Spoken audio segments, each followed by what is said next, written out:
네, 안녕하세요. 하늘맞이 무속대학 정보소 정대영입니다. 대신할머니. 대신할머니라고 할 때 신이라고 그러죠. 신. 이 땅은 분명히 신이라는 존재가 있다고 믿는 사람들이기 때문에 무당이라는 직업을 갖게 되죠. 그런데 이 신이라는 존재는 사실은 우리 무당들이라고 하더라도 내가 몸으로 체험하기엔 너무 막연한 대상이란 말이에요. 막연한 대상.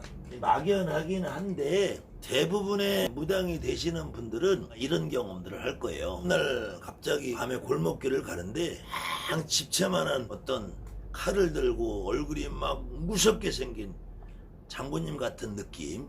근데 그 양반이 장군님이라고는 안 해요. 근데 먼저 갑옷을 입고 칼을 들고. 근데 이게 상상 불가할 정도. 이거는 일반인들은 정말 이렇게도 믿을지 모르는데 혹시 이 방송을 보시는 분들 가운데 지금 현재 무속인이 돼 있는 분 아니면은 자기 스스로 그런 기운을 느끼신 분들 아무도 이건 믿을 수 없어요. 이분들만 느껴요. 근데 반드시 장군님 복장이 아니라도 어디에 가면은 그냥 집채만한 할아버지가 막 호랑이를 타고 있는 모습도 보이고 어느 날 그 호랑이를 타고 있는 모습이 나한테 막 다가오는 것처럼 느껴지고 그런 불가사의한 느낌이 있어요. 그냥 내 몸이 갑자기 그냥 하늘을 붕 뜨는 것 같기도 하고 가만히 있는데 그냥 온몸이 막 불에 타듯이 막 열이 확 올라오는 경우도 있고. 그런데 그 신이라는 존재는 제가 늘상 말씀하듯이 말이 없어요. 말이 없단 말이에요. 그 말이 없이 그냥 여러분의 느낌으로만 한단 말이에요.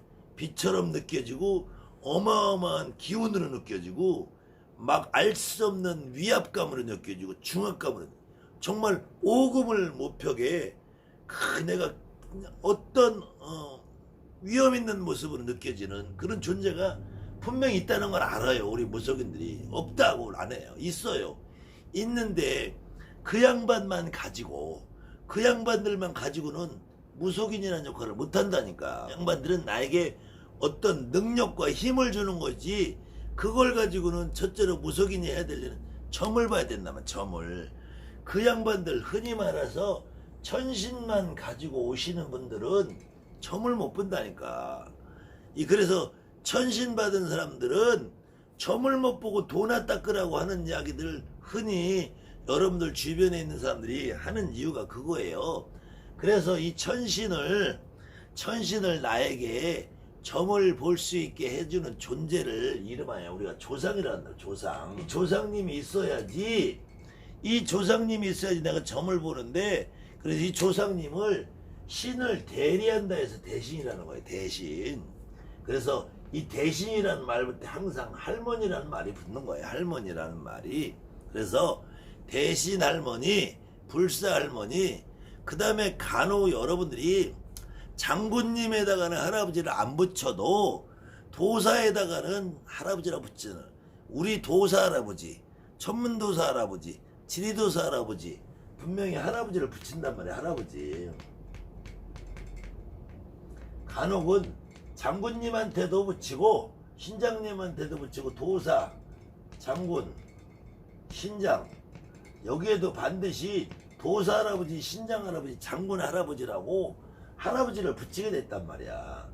반드시 대신에만 붙이는 게 아니라 불사 할머니, 칠성 할머니, 재석 할머니 이렇게 할머니가 붙고 할아버지가 붙고. 그런데 여러분들이 불사 할머니, 대신 할머니, 칠성 할머니, 시주 할머니라고 할 때도 이 할머니라는 분들이 반드시 모습이 꼬부랑 할머니로 돼서 70, 80, 90에 돼서 돌아가신 분들이 아니고 10살에 죽은 분도 계시고 10살에 죽은 분도 계시고 20살에 죽은 분도 계시고 30살에 죽은 분도 계시단 말이에요. 그렇기 때문에 이 양반들이 모습이 할머니가 아니고 여러분들한테 족보상 할머니일 경우가 많단 말이에요. 그런데 할아버지도 마찬가지란 말이야. 할아버지도 이 도사 할아버지 오시는 분, 장군 할아버지 오시는, 신장 할아버지 오시는 분들이 어느 경우 20대 20대 때 가서 전쟁터에 죽은 우리 할아버지가 20몇 살에 가서 결혼하자마자 아버지 낳고 돌아가시면은 그래도 족보상은 할아버지란 말이야. 근데 당신 모습은 젊은 모습으로 보여. 그렇다고 장군 아저씨라고 안 하잖아. 할머니도 여러분들 이모가 20살에 죽어 25살에 죽어. 그래도 대신으로 온다면 이모가 대신으로 오면 이모가 대신 할머니로 오신다고 그러지 이모가 대신 이모로 오신다고는 안 하잖아. 그 다음에는 그렇기 때문에 간혹 고모나 이모 같은 경우는 고모 대신 이모 대신 이런 말들을 하는 거예요. 신장 할아버지 하지만 우리 오빠가 신장님이야. 우리 작은 아버지가 신장님이야. 젊어서 죽은 젊은 신장이야. 젊은 신장이야. 이러지만 신장 아저씨야 안 하잖아요. 작은 신장 작은 아버지라고 안 하잖아. 그래도 여기에는 분명히 대신 할머니, 도사 할아버지, 장군 할아버지, 신장 할아버지라고 붙이는 이 할아버지 할머니가 반드시 여러분들은 따라다닌단 말이에요. 따라다녀. 그때 이 도사나 장군이나 신장이라는 이 모습으로 느껴지는 어마어마하고 집차만하고 위험있고 사실 이런 경험이 있으신 분들은 많지 않을 텐데요. 그래 산에 가서 기도한다고 이렇게 앉아있으면은 갑자기 뒤통수를 딱 때리는 경우가 있어요.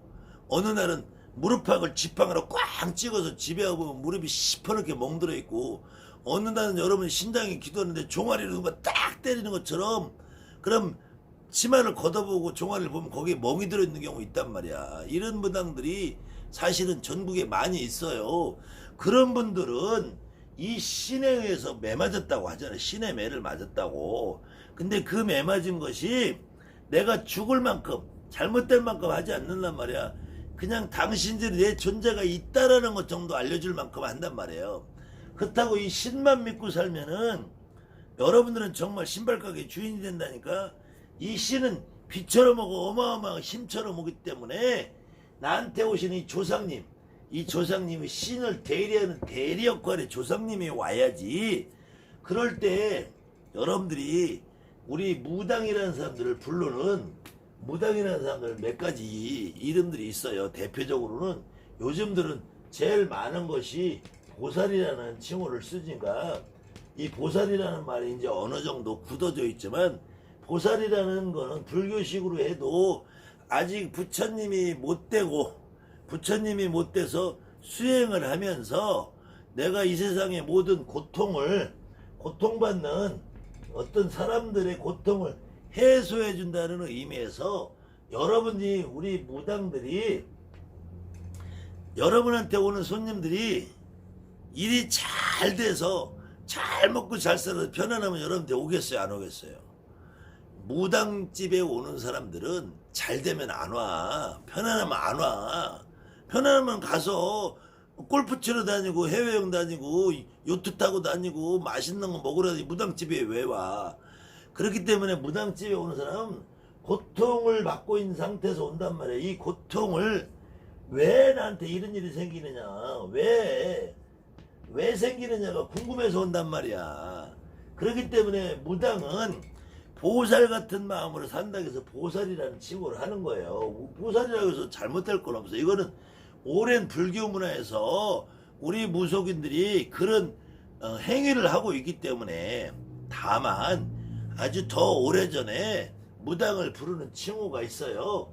그래서 무당이라는 거는 문헌적으로 무라고 하고 당이라고 할 때 이 당이라는 거는 이 지난번에 소개했던 무당내력이라는 쓴 난곡이라는 데서 쓴 이 양반은 무가 숫자가 점점 많아져서 기수효라고 해서 수효 해서 그래서 무를 집단이라 무당이라. 이 당은 무리당자거든. 무리당 복수를 얘기하는 복수.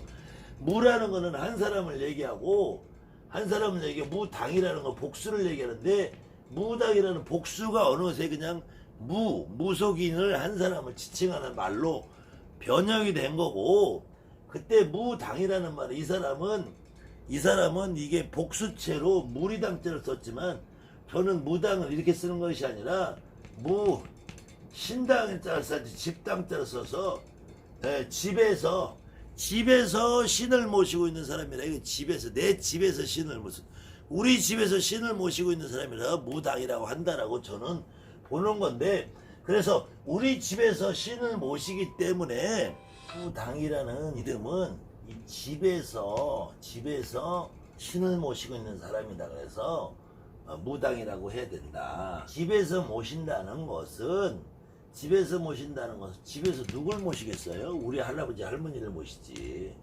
남의 뭘 모시겠어? 저 하늘에 누굴 모시겠어? 그래서 무당은 집에서 신을 모시는 사람이다 해서 이 집당자를 써야 되는 거예요. 그 다음에는 이 만신이라는 말이 있어요. 이 무당이라는 말보다 예전에는, 지금부터 30년 50년 전에 우리 선배들은 무당이라는 용어나 보살이라는 용어보다 만신이라는 용어를 많이 써요. 만신. 근데 이제 만신이라는 말은 만신의 몸주라는 말의 준말이에요. 만신의 이 몸주라는 말이 만신 몸주라는 말이 줄어서 만신 그랬단 말이에요. 만신. 그랬을 때 만신의 몸주라는 거는 나라는 무당이라는 내 몸을 만신이 자기들이 주인처럼 쓴다는 말이에요. 근데 이 만신이 주인처럼 쓸 때 이 만신은 이게 꽉 차있다 일만 만자를 쓰는 게 아니라 꽉 차있다 만자를 쓰는 것이 맞는데, 이때도 이 만신이 저 천신 만신할 때 저 하늘에 있는 천신이 아니고, 이 천신이 아니고 우리 조상님들이 모두 다 내 몸을 주인처럼 쓴단 말이에요. 그럴 때 이 만신이라는 용어를 잘못 이해하니까 이거를 천신을 하늘 천자 천신이라고 쓰는데, 그것이 아니라 만신이랄 때도 이게 숫자로 만이니까 천신 만신할 때 일천천자 써서 그만큼 여러 신이 와 있다라는 거예요. 그래서 천신의 하늘 천자 천신의 몸주가 아니라 여러 신이 와 있다. 그때 여러 신은 조상신을 얘기한다. 그때 조상신을 할 때 진선시건도 얘기하는 천하대신 지하대신 각국나라 12대신이라는 말이 이 말이 천하세계를 관장하는 천하대신이 있는 것이 아니고 지하세계를 관장하는 지하대신이라는 건 각국이 여러 나라에 있는 12대신이 온다는 말이 아니고, 이걸 하나의 수거처럼 만신의 몸주라는 거야. 만신의 각각의 나한테 이모도 고모도 할머니도 외할머니도 할아버지도 친할아버지도 친어머니도 조카도 다 있다는 말이에요. 그것이 나한테만 있는 것이 아니라 개똥이도 새똥이도 김보살도 이보살도 박보살도 조보살도 A가 중에 B가 중에 C가 중에 김씨네도 이씨네도 다 있다는 의미야 이거에. 그래서 이 말을 여러분들이 정확하게 이해를 해야지 우리 대신할머니 내 대신할머니 여러분들 이해한다는 거예요. 그 다음에는 단골이라는 용어가 있어요. 단골이라는 말은 어떤 사람은 단군 할아버지에서부터 나와서 단골로 바뀌었다 이렇게 말하는 사람도 있는데, 이것이 아니라 대부분이 옛날에 무속인들이 마을에 있으면은 마을 한가운데 사는 사람도 있지만, 옛날에 당집이라는 건 주로 이 마을의 어떤 골짜기 산에 올라가는 입구에 이 골짜기 있단 말이야. 골짜기. 그래서 당이 있는 골짜기에 그냥 당이 있는 골짜기에 사는 사람이다 해서 단골레라는 말이에요. 단골이라만 쓰는 것이 아니라 원래 이름은 단골레 그러는 거야. 단골레라고 할 때 이 내라는 거는 그 어떤 사람이라는 명칭도 있지만, 내라는 거는 여자라는 말이 단골여라는 말이 발음상 내라고 하는 거예요. 단골여자, 무당이라는 거예요. 무당. 저 당의 있는 골짜기에 사는 여자. 그래서 단골레. 그래서 보통 통상적으로 어떤 여자가 있으면 이 집이 김씨네 집에 부인이면 저 김씨네, 이씨네, 박씨네 이럴 때 김씨네 집의 여자라는 말이에요. 김씨가 중에 여자, 김씨가 중에 부인 이럴 때 김씨네, 이씨네, 박씨네 이럴 때 내라는 말은 여자라는 거예요. 여자. 그 집에 안땅마님. 당이 있는 골짜기에 사는 여인네. 당이 있는 골짜기에 사는 여인네가 결국 무당이란 얘기예요. 그래서 이것이 줄어서 단골 그랬는데, 거꾸로 당이 있는 골짜기에 자주 찾아다니는 사람들 단골 그러니까 여러분들이 가게를 하든 식당을 하든 뭐 편의점을 하든 어디라든 여기에 자주 오는 사람을 단골 그러는 거예요. 그래서 자주 다니는 게 그 당 있는 골짜기에 자주 다니는 여자, 자주 다니는 손님들을 단골이라는 말을 바뀐 거고, 그래서 단골 손님 그러는 당이 있는 골짜기 있는 여자들을 많이 찾아다니는 단골 손님이 단골로 바뀌는 거고, 당이 있는 골짜기에 사는 여자를 단골래 하다가 단골이 된 거고, 이 당이 있는 골짜기에 사는 여자가 만신의 몸으로 받아서 있는 사람이고, 만신의 몸주를 받아 있는 사람이 무당이라고 하는 거는 신을 모시고 사는 무당인데, 이 여자가 자기 집에다가 모시고 살기 때문에 무당이라고 하는 거예요. 그래서 무당이라는 존재는 우리 할머니 할아버지, 내 할머니 내 할아버지를 모시고 사는 존재다.